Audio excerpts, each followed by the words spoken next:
So just to get us started, we'd love for you to talk a little bit about, how you got into this role. You went to Oxford University, which is actually one of our exchange partners, in addition to NYU and others. But give us a little bit of your sort of career journey.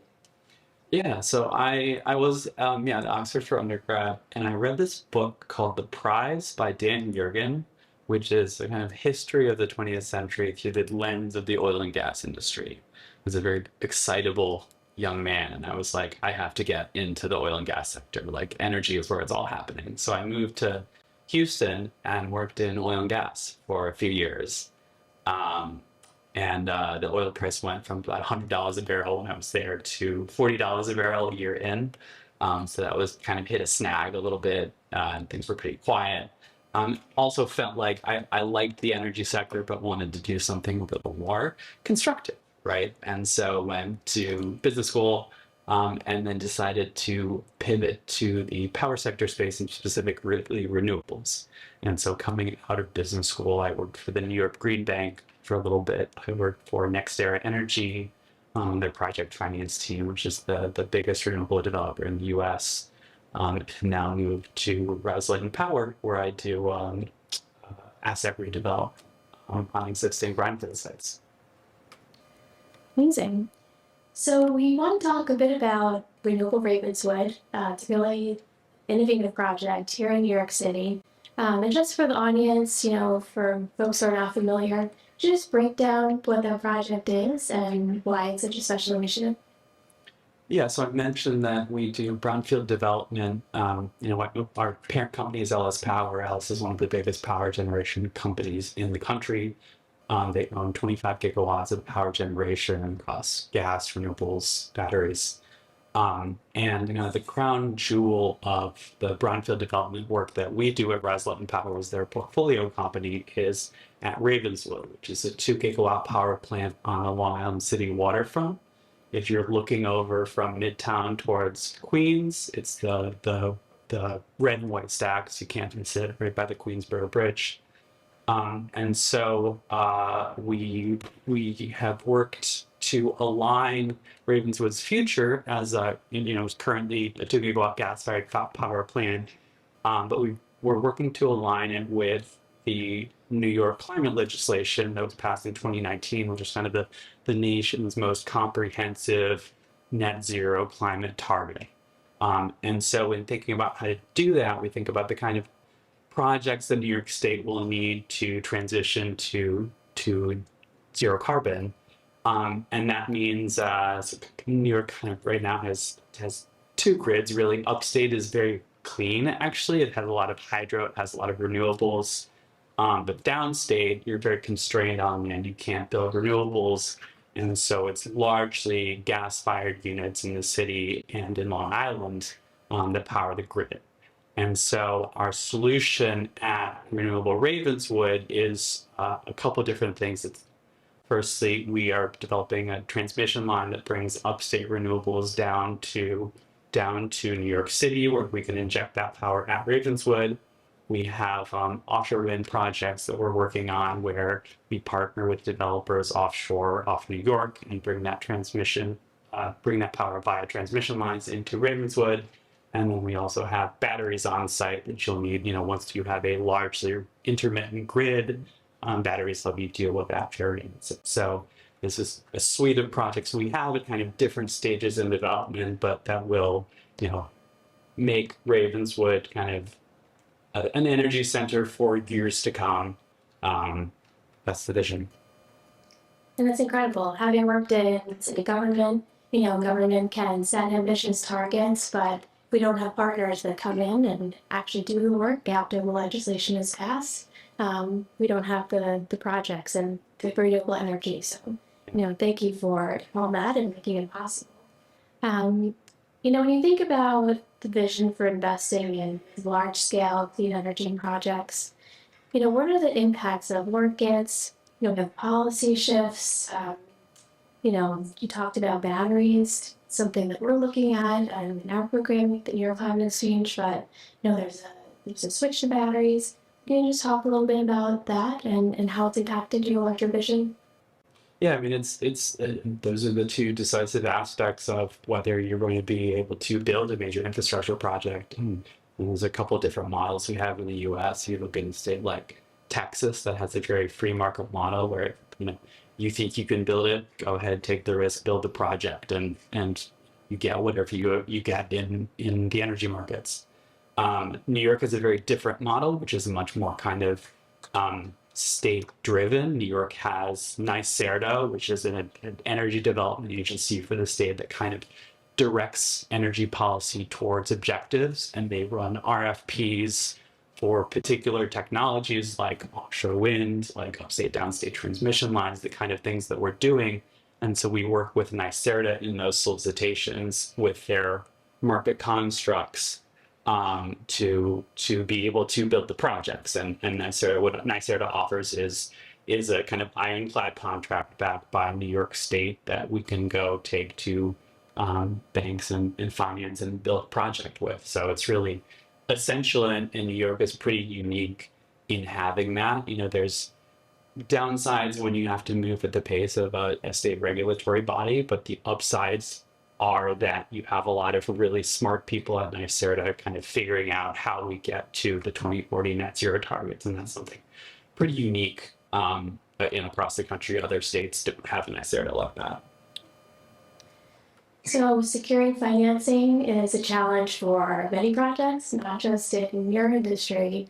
So just wondering, could you tell us, what's been the biggest hurdle that you've had to overcome in, this project, Renewable, or other projects you've worked on?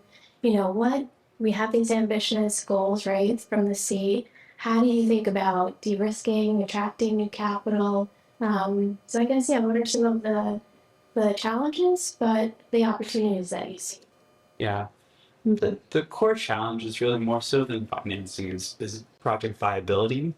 And so, there've been a lot of bad headlines about offshore wind lately. A lot of projects have been canceled. And part of the challenge there is that the development timeline for when you bid a price that you need to build a project to actually getting the project online when you're getting revenue, the development timeline is 10 years, including construction, 10 plus years now. And the issue is that so many things can go wrong in 10 plus years. You made a bet on a specific set of market conditions happening. And what we've seen in the past kind of few years with offshore wind is that there's been an explosion in inflation. There's been supplier issues not coming through on turbine manufacturing in the state. And then more recently, the Trump administration takes power and they say they're not going to permit any more offshore wind projects. And so that's really what drives the challenges in building infrastructure generally, like in the US, but especially in New York, where you have a kind of larger regulatory construct and state-led development, is that you're moving at a slower pace, so things take a while. And as things take a while, more things can go wrong. I would say if you get a viable project to construction, banks are eager to deploy capital and the financing is generally there. There haven't been a ton of large power projects that have failed because financing wasn't there. So I think it's really more the viability itself rather than debt financing or tax equity, which is very keen to deploy capital in the sector. They don't have enough projects, particularly in the Northeast, that they can get exposure to. So you have to be in it for the long term and be willing to get through all of those hurdles throughout the process because it's a long process. Yeah. No, you have to be a patient developer, which luckily, like LS Power is a very sophisticated capital partner, and we're able to buy our time as federal winds change and continue to develop these rigs of projects, which we're very confident will happen because New York needs this infrastructure. They need new power infrastructure. But it'll take a little while. You're right, we need it. Yeah. Faster, but we're getting there. This project is really unique and its focus on environmental justice. I've been out to the project, it's really impressive.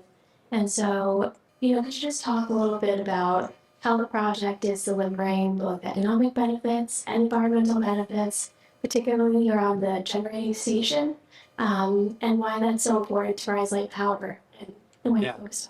No, absolutely. That's a centerpiece of what we do. And so for context, our power plant Ravenswood in Long Island City is surrounded by very large housing projects, including the Queensbridge housing project, which is the largest in North America.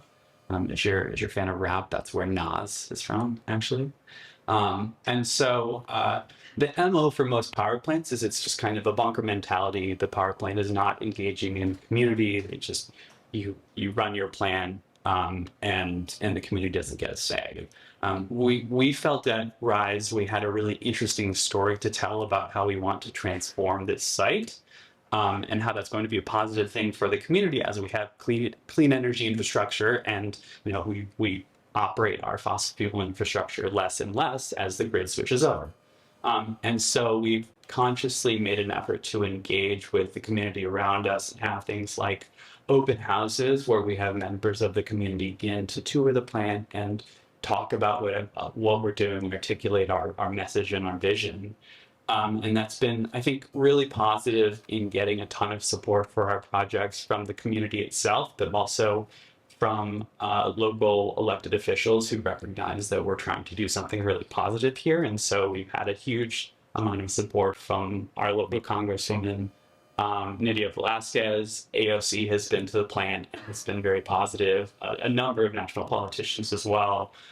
So it's a really nice synergy, I think, of good business to have support from the folks that we're working with, and then also just the opportunity to be good neighbors as we're building infrastructure that's going to be much cleaner and much more beneficial to the community. Changing the neighborhood. So just to end, we have students here, we have professionals here. What would just be a piece of advice that you might give as, people are exploring their careers, thinking about what they might want to do next in this space? That's a great one. I mean, look, it's the proportion of the power sector that is clean and zero carbon on a nationwide basis is still, I think, like 20%. Over the next several generations, it's going to get to 100%. So joining this industry, you have a tailwind. You're in a growth industry. It's going to be a big growth area, and so that's should be a big drive for participation.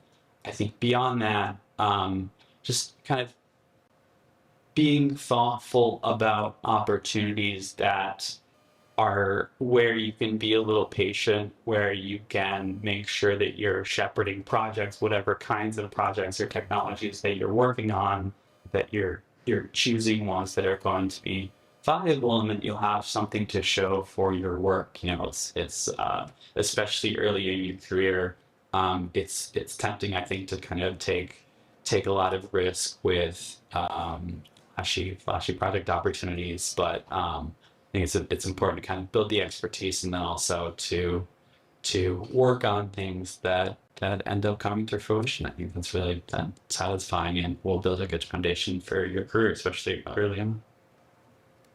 Thank you so much, Gabriel. That was so great. Thanks for being with us. My pleasure.